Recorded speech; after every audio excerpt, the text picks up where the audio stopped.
Finland के student visa में सबसे अहम रीढ़ की हड्डी समझे जाने वाला मसला बैंक स्टेटमेंट। आखिर बैंक स्टेटमेंट किस तरह तैयार होगी, फिनलैंड जाने वाले स्टूडेंट्स को कितनी वर्थ की बैंक स्टेटमेंट दरकार है। बहुत से लोग इसमें फंसे रहते हैं और हमारे बहुत से टैलेंटेड और पढ़े लिखे नौजवान फिनलैंड नहीं जा सकते सिर्फ और सिर्फ इस बैंक स्टेटमेंट के मसले की वजह से। आज देश परदेश आपकी रहनुमाई करेगा, वो तरीके, वो अंदाज बताएगा कि किस तरह से आपने प्रूफ ऑफ फंड्स इकट्ठे करने। तो मेरी ये वीडियो देखते रहिए। बिस्मिल्लाहिर्रहमानिर्रहीम। देश परदेश में मैं हूं आपका मेजबान इमरान असगर। दोस्तों, देश परदेश की वीडियोस को सराहने का बहुत शुक्रिया। मुझे उम्मीद है आप सब खैरियत से होंगे। मेन वीडियो पे जाने से पहले आपसे गुजारिश, मेरी स्क्रीन पे नजर आने वाला ये नंबर बिलाल प्रोडक्शन का, ये वीजा या वीजा के रिलेटेड रहनुमाई करने की सलाहियत नहीं रखते। अलबत्ता अगर आप यूट्यूब चैनल बनवाना चाहते हैं, टिकटॉक पे आना चाहते हैं, फोटो शूट करवाना चाहते हैं, अपनी किसी भी कंपनी की वीडियो प्रमोशन कराना चाहते हैं, तो इस नंबर पे कॉल करें, अदरवाइज इस पे कॉल ना करें। दोस्तों, अब आते हैं मेन वीडियो के ऊपर कि फिनलैंड जाने वाले तालिबे इल्म को कितनी ज्यादा बड़ी जो है वो बैंक स्टेटमेंट दरकार होगी। दोस्तों, सबसे पहले तो आप ये जहन में रख लें कि आपने जो सब्जेक्ट चूज किया, जिस यूनिवर्सिटी ने आपको एडमिशन दिया, डेफिनेटली उन्होंने आपको फीस शेड्यूल बता दिया। हर सब्जेक्ट की मुख्तलिफ फीस शेड्यूल होता है, इसलिए मैं फीस शेड्यूल को नहीं छेड़ूंगा। फीस के अलावा आपको कितने फंड्स दरकार होंगे, उसके ऊपर आज की ये पूरी वीडियो देखते जाइए। दोस्तों, एक बड़ा सेट पैटर्न है फिनलैंड के तालीमी इदारों का कि कोई भी इंटरनेशनल स्टूडेंट्स जो कि फिनलैंड की यूनिवर्सिटीज में आला डिग्री हासिल करे, डिप्लोमा करे, सर्टिफिकेट करे, उसके लिए जो वर्थ है वो 6,500 यूरो है। अब 6,500 यूरो को आप पाकिस्तान में, इंडिया में या दीगर साउथ एशियन ममालिक में मल्टीप्लाई करके अपने करेंसी रेट के मुताबिक प्रॉपर सी एक बैंक स्टेटमेंट का एक सबसे मरकजी जो आइडिया था वो मैंने आपको बता दिया। दोस्तों, कोई भी स्टूडेंट जिसकी bank statement 6,500 euro per year के हिसाब से कम होगी, उसको वीजा नहीं मिलेगा। अब सवाल ये पैदा होता है कि आखिर ये हम फंड्स किससे ले सकते हैं? क्या हमें कोई उधार दे सकता है जिसको हम शो करें? क्या हमें कोई गिफ्ट कर सकता है, या कोई एसेट बेच के हम इसको अपना बैंक स्टेटमेंट को मैनेज कर सकते हैं? दोस्तों, सबसे पहले आप जहन में रखें कि स्टूडेंट्स को सबसे पहले उनके पेरेंट्स सपोर्ट कर सकते हैं। जो भी घर के सरबराह हैं और उनका बेटा या बेटी अगर फिनलैंड में तालीम हासिल करने के लिए जा रहे हैं, तो वो ये शो कर सकते हैं कि ये मेरा बच्चा या बच्ची फलां यूनिवर्सिटी में जा रहा है और ये मेरी बैंक स्टेटमेंट है। अब सवाल ये पैदा होता है कि बैंक स्टेटमेंट आखिर होगी कितने वक्त की? तो दोस्तों, फिनलैंड में अगर आप जा रहे हैं पढ़ने के लिए, तो आपके पास जो ड्यूरेशन होगी बैंक स्टेटमेंट की, वो कम से कम 6 माह होनी जरूरी है।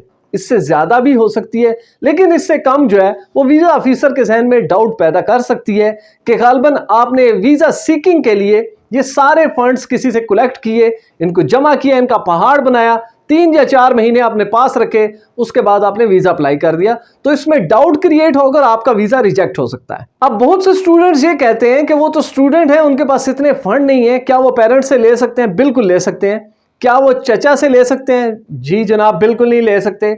आप बड़े भाई से ले सकते हैं, आप बहन से ले सकते हैं, और प्लस आप अगर शादीशुदा हैं तो आपके सास और ससुर आपको सपोर्ट कर सकते हैं। सिर्फ उसके लिए ये होगा कि वो एक गिफ्ट डीड देंगे कि फलां जो शख्स है ये हमारा दामाद है या हमारी बहू है और ये तालीम हासिल करने के लिए फिनलैंड जा रही है, तो हम इसको ये फंड्स इसकी पढ़ाई के लिए एज अ गिफ्ट इसको हम डोनेट कर रहे हैं। अब वो जो ई स्टैम्प पेपर होगा वो आपके कागजों के साथ लगा होगा, और याद रखें ये ई स्टैम्प पेपर ये नहीं कि आपने स्टैम्प पेपर वाले से बनवाया और पेश कर दिया, ये नोटरी पब्लिक से रजिस्टर्ड होना जरूरी है और अटेस्टेड भी होना जरूरी है। अब बहुत से दोस्त ये कहेंगे कि उनके पास इतनी वर्ष की तो बैंक स्टेट मौजूद है, हमें तो कल वीजा अप्लाई कर देना चाहिए। आप जरूर अप्लाई करें, लेकिन एक चीज जहन में रखें कि बड़ी से बड़ी बैंक स्टेटमेंट पे आखिर फिनलैंड का वीजा रिजेक्ट क्यों होता है? उसकी सबसे बड़ी बात यह है कि मिसाल के तौर पे आपने शो किया कि आपके पास 6,500 यूरो नहीं बल्कि 20,000 यूरो के वर्थ की जो है वो फंड्स बैंक में पड़े हुए और गुज़िश्ता 1 साल से पड़े हुए, लेकिन आप ये नहीं शो कर सकते कि वो पैसा आखिर आया कहां से। दोस्तों, हम फंड्स की ऊपर तवज्जो देते हैं कि पहाड़ बना दे पैसों का, लेकिन हम ये जाहिर करने में पीछे रह जाते हैं कि मनी ट्रेल क्या है। इसकी टैक्स डिडक्शन किस हद तक हुई है, क्या आपका ये अकाउंट, आपकी जो इनकम, चाहे आप सैलरीड हैं या बिजनेसमैन है, जो इनकम आपके पास आ रही है, आया कि किसी हद तक रजिस्टर्ड भी है? तो पता चलता है कि नहीं जनाब, हम तो टैक्स पेयर ही नहीं है, तो जनाब इस पे वीजा रिजेक्ट हुआ। आपकी बैंक स्टेटमेंट की वर्ष कितनी भी हो, आप टैक्स पेयर ही नहीं है। अगर आप पाकिस्तान में रह के टैक्स पेयर नहीं है, तो फिनलैंड ये क्वेश्चन रेज करता है कि ये शख्स या खातून फिनलैंड में जाके किस तरह से टैक्स अदा करेंगी। अब दोस्तों, मुझे यकीन है आप काफी हद तक समझ चुके होंगे कि बेसिकली फिनलैंड चाहता क्या है, कि बैंक स्टेटमेंट वो डिमांड करता है तो उसको बेसिकली चाहिए क्या। लेकिन इसके ऊपर मैं मजीद वीडियोस भी बनाऊंगा। अगर आपको कोई क्वेश्चन रेज करते हैं, मुझे कमेंट करें, लाजमी ईमेल करें, और कभी ना भूलें देश परदेश को सब्सक्राइब करना, क्योंकि ये आपका अपना चैनल है। अब दोस्तों, इस वीडियो के अहम नुक्ते के ऊपर जाते हैं कि सबसे पहले आप ये जहन में रखें, आपका जो बिजनेस है या आपकी जॉब है, जो इनकम जिस अकाउंट में आ रही है वो लीगल अकाउंट होना चाहिए, यानी कि वो FBR और प्लस इनकम टैक्स के साथ मुंसलिक हो।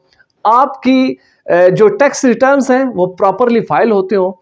आप जब भी अपनी बैंक स्टेटमेंट किसी वीजा डॉक्यूमेंट के साथ लगाएं तो ये मत भूलें कि उसके साथ अपने टैक्स रिटर्न्स लाजमी, जो सर्टिफिकेट है वो लाजमी लगाएं। आप यकीन माने कि सिर्फ आपका टैक्स पेपर देख के ना वीजा ऑफिसर जो है, हो सकता है आपकी बैंक स्टेटमेंट ही ना देखे, क्योंकि उसको असल मकसद मिल गया कि जो शख्स फिनलैंड में जाना चाह रहा है, जो स्टूडेंट, ये बोझ नहीं पड़ेगा फिनलैंड की कम्युनिटी के ऊपर या फिनलैंड की इकोनॉमी के ऊपर, बल्कि ये जो बच्चा या बच्ची फिनलैंड में जाएगा ये उधर की इकोनॉमी को मजीद फ्लरिश करेगा। अब बहुत से लोग ये समझते हैं कि गालबन बैंक स्टेटमेंट का मतलब ये है कि हमने 6,500 यूरो जो है वो उठा के फिनलैंड को दे देने हैं। जनाब, ये बिल्कुल इस तरह नहीं है। बेसिकली ये जो है, it's a kind of surety bond, कि ये जो बच्चा है, बच्ची तालीम हासिल करने जा रहा है, ये इस काबिल है कि अगर इसको कोई जॉब नहीं मिलती दौरान स्टडी, तो ये अपने लिविंग के जितने अखराजात हैं ये खुद बर्दाश्त करेगा। इसको भीख नहीं मांगनी पड़ेगी, ये सोशल सिक्योरिटी में नहीं जाएगा,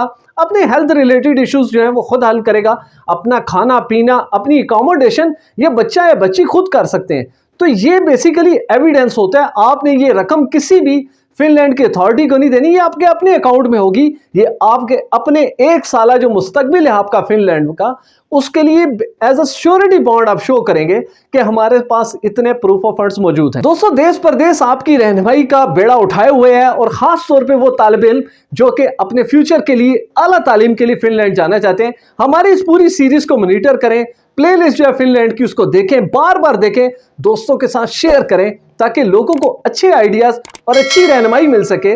वो किसी भी फ्रॉड या झांसे में ना फंसे, बल्कि हकीकत को देखते हुए अपना केस तैयार करें और फिनलैंड में बेहतर मुस्तकबिल के लिए आगे बढ़ें।